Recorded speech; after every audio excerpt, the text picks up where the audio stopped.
लेकिन मैं फिर से पूछ रहा हूं, आपका क्या लाभ हुआ? आप तो बन बन भटक रहे हैं। राम जी बोले, मुनिवर, मेरा जो लाभ हुआ वैसा लाभ तो किसी का भी नहीं हुआ। वाल्मीकि जी ने पूछा, कौन सा लाभ हुआ? राम जी बोले, मुनिवर, यदि मैं वन में न आता तो आप जैसे महापुरुष के चरणों का दर्शन कब से प्राप्त होता। ये दर्शन मिल रहा है, ये अलभ्य लाभ है जीवन का। ये जीवन का अलभ्य लाभ है। ये कथा कहती है, जीवन में सकारात्मक दृष्टिकोण रखिए। किसी भी दृश्य को यदि आप सकारात्मक दृष्टिकोण से देखेंगे तो कभी कष्ट नहीं होगा।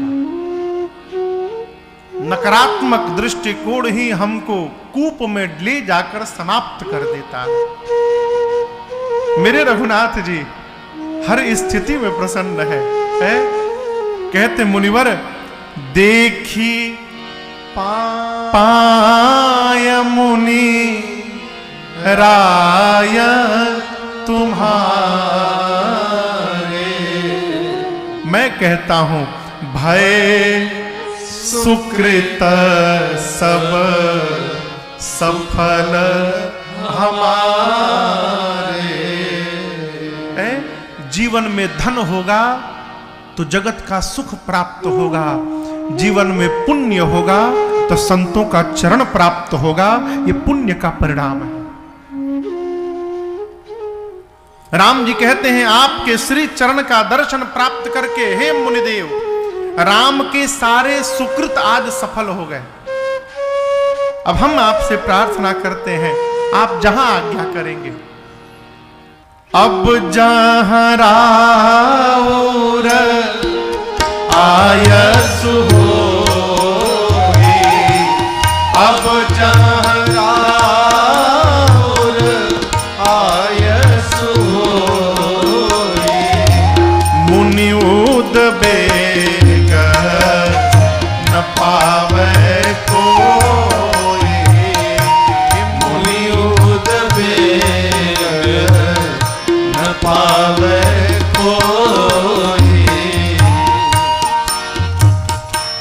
मुनि तापस जिन ते दुख लही, मुनि तापस जिन ते दुख लही, ते नरेश बिनु पावक दही, ते नरेश बिनु पावक दही, मंगल मूला विप्र परितोषु, मंगल मूला विप्र परितोषु, नहीं तो दहाई कोटि कुल भूसुर रोषु, दहाई कोटि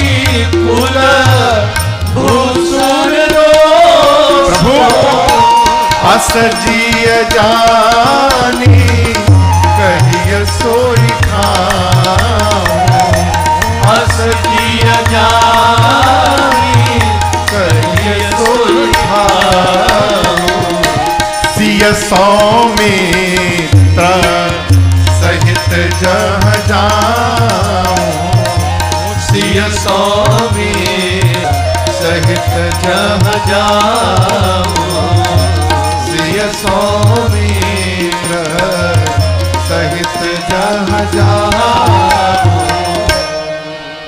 राम जी कहते वाल्मीकि ऋषि जी से कि मुनिवर, आप अब एक ऐसा स्थान मुझे रहने के लिए बतावें जहां पर मैं जाकर कुछ दिनों तक वास करूं।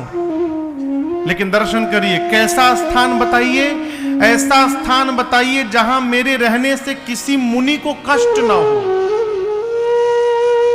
वन में या तो कोल भील रहते हैं, तो मुनि लोग रहते हैं, साधु महात्मा संत रहते हैं। राम जी कहते किसी को कष्ट ना हो, किसी मुनि उनि को। क्यों? सिद्धांत श्रवण करिए। जिस मनुष्य से मुनि त्रास पाते हैं वो मनुष्य बिना आग के जल के भस्म हो जाते हैं। मुनि तापस जिन ते दुख लहई, ते नरेश बिनु पावक दहई। राम जी कहते हैं गुरु मुनिवर, जिस के घर से मंगल मूल विप्र परितोषु, नहीं तो